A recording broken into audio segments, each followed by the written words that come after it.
प्यारे बच्चों, स्वागत है आप सभी का आपके अपने प्यारे से विद्या आनंद यूट्यूब चैनल में। तो चलिए आज के क्लास में हम लोग पढ़ने वाले हैं क्लास 12 हिंदी का चैप्टर नंबर 4, जिसका नाम है अर्धनारीश्वर और इनके लेखक का नाम है रामधारी सिंह दिनकर। आज हम लोग इसी का मोस्ट इंपोर्टेंट ऑब्जेक्टिव क्वेश्चन करने वाले हैं, तो फटाफट से जुड़ जाओ और अपने दोस्तों को भी बुला लो। ओके, चलिए क्लास को स्टार्ट करते हैं और आप सभी चैट सेक्शन में आंसर लगाते चलिएगा। देखिए, अर्धनारीश्वर निबंध के निबंधकार कौन है, अब बताएंगे आप सभी की अर्धनारीश्वर निबंध के निबंधकार कौन है। अर्धनारीश्वर एक प्रकार का निबंध है और इनके निबंधकार का नाम पूछा गया है, तो आपको पता होना चाहिए कि इनके निबंधकार का नाम है रामधारी सिंह दिनकर। इनको शॉर्टकट में राम दिनकर भी बोलते हैं, अच्छे से ध्यान में रखिएगा। ओके, चलिए नेक्स्ट सवाल देखते हैं कि रामधारी सिंह दिनकर के पिता का क्या नाम था। अब बताओ आप सभी कि रामधारी सिंह दिनकर के पिताजी का क्या नाम था। तो इनके पिताजी का नाम था क्या, रवि सिंह। अच्छे से ध्यान में रखिएगा, पिताजी का नाम था रवि सिंह। ओके, चलिए अगले प्रश्न की ओर बढ़ते हैं कि दिनकर जी के माता जी का क्या नाम था। अब ये भी बताओ कि दिनकर जी के माता जी का क्या नाम था। गंगा देवी तो नहीं, संजीवम्मा ये भी नहीं, विद्यावती ये भी नहीं, मनरूप देवी। ऑप्शन नंबर डी इसका राइट आंसर हो जाएगा। अच्छे से ध्यान में रखिएगा आप सभी कि दिनकर जी के माता का नाम था मनरूप देवी। ओके, चलिए अगले प्रश्न की ओर बढ़ते हैं कि दिनकर जी की पत्नी का क्या नाम था। बताओ जी, पत्नी का नाम पूछा गया। रामधारी सिंह दिनकर की पत्नी का नाम क्या था। श्यामवती देवी, प्रभावती देवी, कस्तूरबा या फिर प्रेमावती देवी। तो मैं बता दूं श्यामवती देवी दिनकर जी की पत्नी का नाम था श्यामवती देवी। ओके, चलिए 5 नंबर सवाल देखते हैं कि दिनकर जी का जन्म कब हुआ था। अब लगाओ आप सभी कि दिनकर का जन्म कब हुआ था। तो 23 सितंबर 1908 को दिनकर जी का जन्म हुआ था। लगाओ आप सभी, क्या होगा इसका सही जवाब। तो option number A right answer हो जाएगा। अच्छे से ध्यान में रखिएगा आप सभी कि दिनकर जी का जन्म हुआ था 23 सितंबर 1908 को। ओके, चलिए अगले प्रश्न की ओर बढ़ते हैं। दिनकर जी का निधन कब हुआ था। अब ये भी बताओ कि दिनकर जी का निधन कब हुआ था। बताओ आप सभी, 22 अप्रैल 1972 को, 23 अप्रैल 1973 को, 24 अप्रैल 1974 को या फिर 25 अप्रैल 1975 को। तो मैं बता दूं इसका सही जवाब हो जाएगा 24 अप्रैल 1974 को रामधारी सिंह दिनकर का निधन यानी मृत्यु हुआ था। ओके,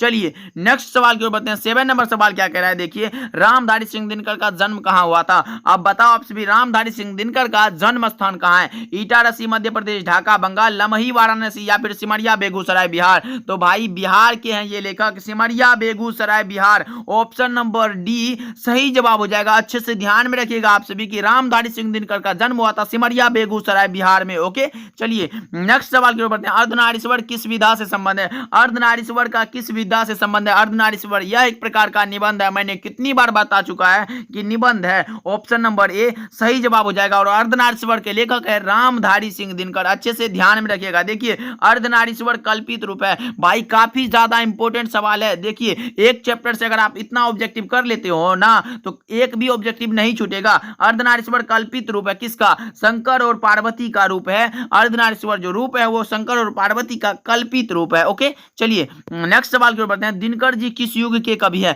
अब बताओ जी, दिनकर जी रामधारी सिंह दिनकर किस युग के कवि हैं। तो छायावादोत्तर युग सही जवाब हो जाएगा। Option number C right answer हो जाएगा। ओके, चलिए नेक्स्ट सवाल की ओर बढ़ते हैं। रामधारी सिंह दिनकर, निम्न में से रामधारी सिंह दिनकर की रचना कौन है। अब बताओ आप सभी की निम्न में से यानी नीचे दिए गए ऑप्शन में रामधारी सिंह दिनकर की कौन सी रचना है। शिशुपाल वध ये नहीं है, नल दमयंती ये भी नहीं है, उर्वशी है। ऑप्शन नंबर सी इसका राइट आंसर हो जाएगा। अच्छे से ध्यान में रखिएगा। ओके, ए बी और डी जो है ये बालकृष्ण भट्ट की रचना है। ओके, चलिए नेक्स्ट सवाल की ओर बढ़ते हैं कि अर्धनारीश्वर शीर्षक पाठ में कौन स्वयं वृत्त बन गया और नारी को उसने कली मान लिया। अब बताओ जी, अर्धनारीश्वर शीर्षक पाठ में जो है कौन स्वयं वृत्त बन गया और नारी को कली मान लिया। तो इसमें कौन क्या होगा, पुरुष ही होगा ना। ऑप्शन नंबर डी लगा लो, सही जवाब हो जाएगा। अच्छे से ध्यान में रखिएगा। ओके, चलिए दिनकर जी को निम्न में से कौन सा पुरस्कार दिया गया था। अब बताओ जी, दिनकर जी को पुरस्कार दिया गया था पद्म भूषण। क्या पद्म भूषण। तो option number B right answer हो जाएगा। अच्छे से ध्यान में रखिएगा कि रामधारी सिंह दिनकर को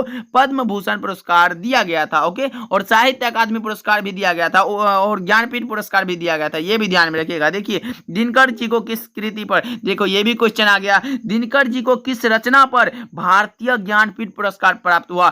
तो मैं बता दूं दो ऑप्शन पे इसको दिए गए हैं। जैसे हो गया, एक होते हैं उर्वशी पर दिए गए थे भारतीय ज्ञानपीठ पुरस्कार और संस्कृति के 4 अध्याय पर इसको दिए गए थे भारतीय साहित्य अकादमी पुरस्कार। अच्छे से ध्यान में रखिएगा। ओके, चलिए नेक्स्ट सवाल की ओर बढ़ते हैं। युद्ध और शांति की समस्या पर लिखी गई काव्य कृति कौन सी है। युद्ध और शांति की समस्या पर लिखी गई थी कुरुक्षेत्र। क्या कुरुक्षेत्र। ऑप्शन नंबर बी सही जवाब हो जाएगा। एक ही क्षेत्र होगा कुरुक्षेत्र। ओके, चलिए नेक्स्ट सवाल की ओर बढ़ते हैं। गंधारी थी, गंधारी कौन थी? तो दुर्योधन की माँ, दुर्योधन की माँ option number A right answer हो जाएगा। गंधारी थी दुर्योधन की माँ, अच्छे से ध्यान में रखिएगा। ओके 17 नंबर सवाल देखिए क्या कह रहा है कि प्रेमचंद थे, प्रेमचंद कौन थे भाई? कथाकार थे। अच्छे से ध्यान में रखना है कि प्रेमचंद जी कथाकार थे। चलिए नेक्स्ट सवाल की ओर बढ़ते हैं। देखिए वो भी प्रश्न आ गया कि संस्कृति के 4 अध्याय किसकी कृति है? तो रामधारी सिंह दिनकर की। ये तो ध्यान में होना चाहिए आपको। ओके चलिए अभी तक आप लोगों ने क्लास को लाइक नहीं किया तो भाई कर दीजिएगा। ओके चलिए देखिए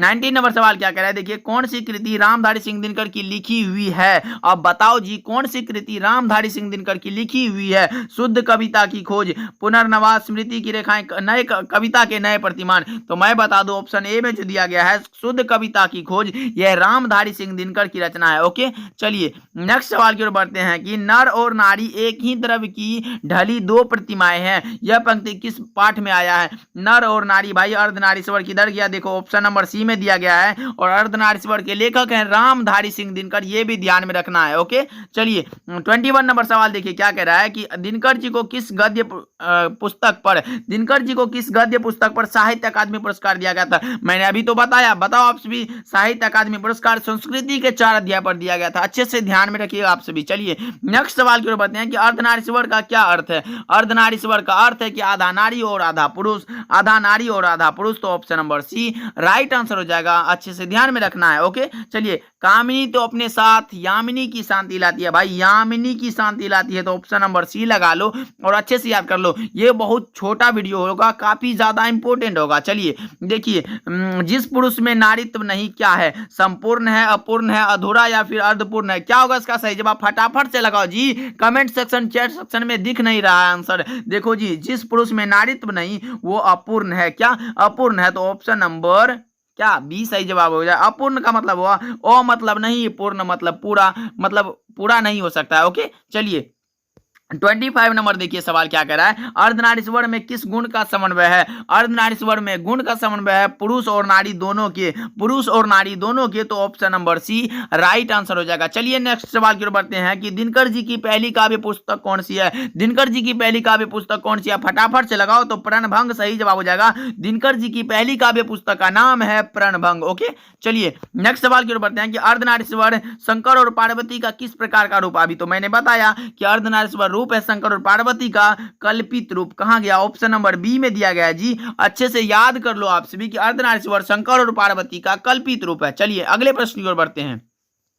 देखिए दिनकर जी की पहली कविता किस पत्रिका में प्रकाशित हुई थी? तो छात्र सहोदर ऑप्शन नंबर ए में दिया गया है। लगा लो आप सभी कि दिनकर जी की पहली कविता छात्र सहोदर पत्रिका में प्रकाशित हुई थी। ओके चलिए देखिए 29 नंबर सवाल क्या कह रहा है कि दिनकर जी के अनुसार यदि पत्नी विचार है तो पति विचार है तो पत्नी क्या है? अब बताओ आप सभी कि रामधारी सिंह दिनकर के अनुसार यदि पति विचार है तो पत्नी क्या होगा? यह है भावना। क्या? Bhavna. Option number C right answer हो जाएगा। चलिए नेक्स्ट सवाल की ओर बढ़ते हैं। देखिए किसने अपने जीवन के अंतिम दिनों में नारीत्व की साधना की थी? अब बताओ जी किसने अपने जीवन के अंतिम दिनों में नारीत्व की साधना की थी? तो ये गांधी जी। क्या? गांधी जी ने अपने जीवन के अंतिम दिनों में नारीत्व की साधना की थी। ओके चलिए अगले प्रश्न की ओर बढ़ते हैं। देखिए अब क्लास हुआ खत्म। देखिए आपके लिए एक नोटिस है, प्लीज लाइक नहीं किया है तो कर दीजिएगा और अपने दोस्तों के पास भी इस क्लास को आज शेयर कीजिएगा। ओके मैं फर्स्ट टाइम बोल रहा हूं। देखिए सब्सक्राइब आवर चैनल विद्या आनंद। अगर आपको इसका पीडीएफ चाहिए बिल्कुल फ्री, कोई चार्ज नहीं है भाई,